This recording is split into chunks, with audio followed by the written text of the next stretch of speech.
коммунальщики — это вообще какой-то отдельный вид людей, которые берут деньги, не зная за что. У нас дом, по-моему, ремонт делался последний раз во времена Хрущева, когда построился.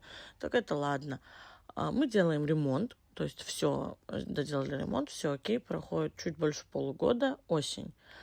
Выпадает снег, тает, происходит конденсация от труб снизу, так как у нас первый этаж. И что вы думаете? У нас конденсат на стенах, у нас мокрые стены, и причем просто во всех 3 комнатах, на кухне, по всей стороне.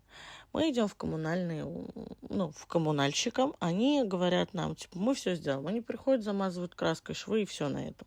Все. И, типа, проблема не закончилась. Мы, конечно, написали в прокуратуру заявление, в жилищную инспекцию и в суд подали. Посмотрим, что будет.